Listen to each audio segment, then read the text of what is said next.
Hey, what's going on, guys? Craftmaster300 here, and today I'm going to teach you how to get decent at sumo.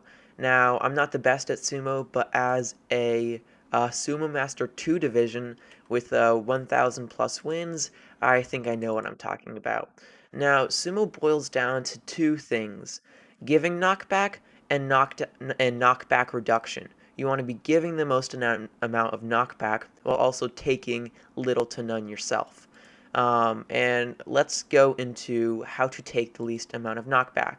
There are two main ways. One of them is high CPS, and the next is aim. What high CPS does is there's this weird mechanic in the game where if you're clicking like 100 CPS, 100 of those clicks are not hitting your opponent. But what is happening is that this weird mechanic allows you to take less knockback because you are clicking them so fast. I don't exactly know how it works, but high CPS means less knockback. Now the second thing is aim. Now if you want that high CPS to actually give you that knockback reduction, you are actually going to need to be hitting your opponent, because you can't just be hitting air with 100 CPS and expect to take no knockback. No, you have to be hitting your opponent in order to take that knockback reduction.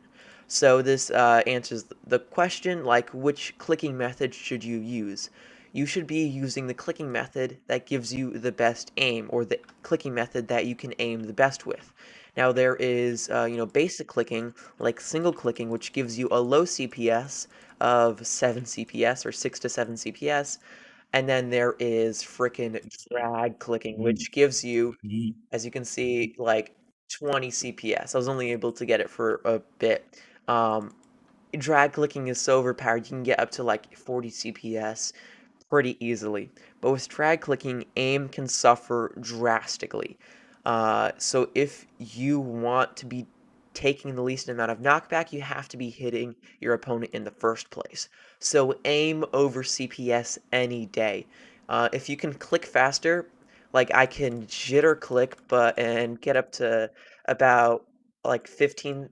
I've been able to get up to about 14 CPS, but as you can see, my mouse is all over the place and my aim struggles. But if I butterfly click, my aim is almost solid, and my CPS is a little lower at 13 CPS, but I can get up to 15, maybe even 20 CPS if I butterfly click.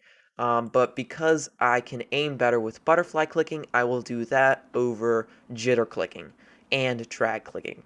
Okay, so now we want to talk about how to give the most knockback.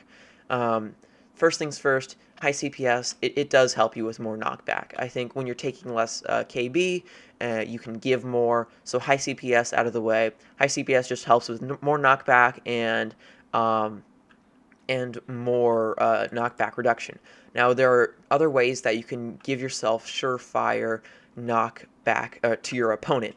The main thing is sprint resetting. Now, what sprint resetting does is it gives you more knockback, because if you're walking and you hit someone, you will deal way less knockback than if you're running and jumping and hitting someone. So if you're sprint resetting, this weird mechanic will give you more knockback because it's like you're sprinting again.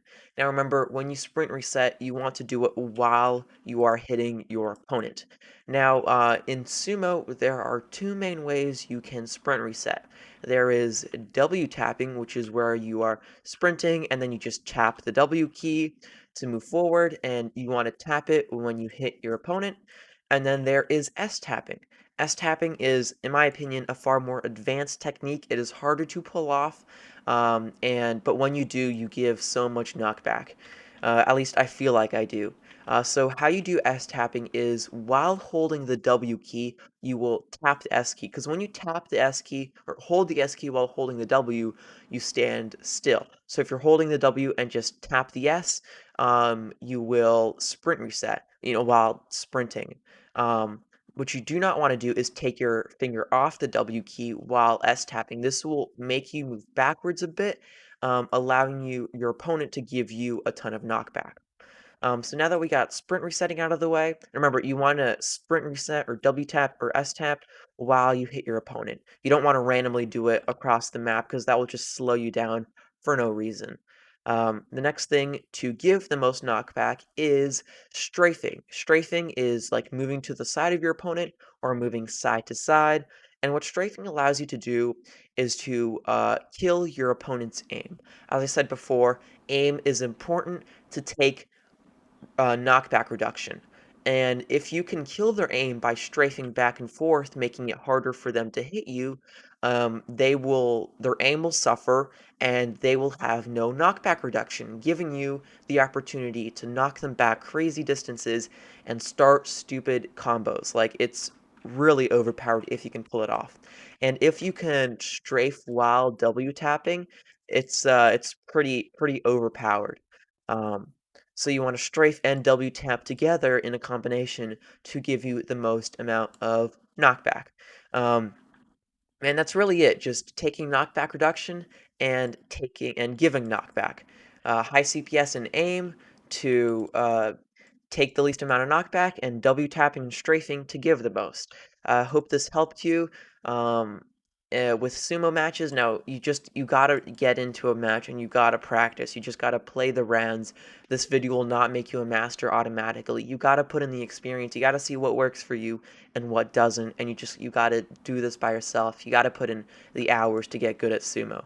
Because I've played like many games, like almost maybe 2,000 games, maybe 3,000 games of sumo. It's barely any compared to some of the sweats, uh, but yeah, you just got to put in the hours in. But I hope this short guide did help you know which things you should be practicing for sumo, which things you should do to help you at least win a few matches instead of feel like you're losing every single round. So I hope you enjoyed. Make sure to like and subscribe, and I'll see you later. Goodbye.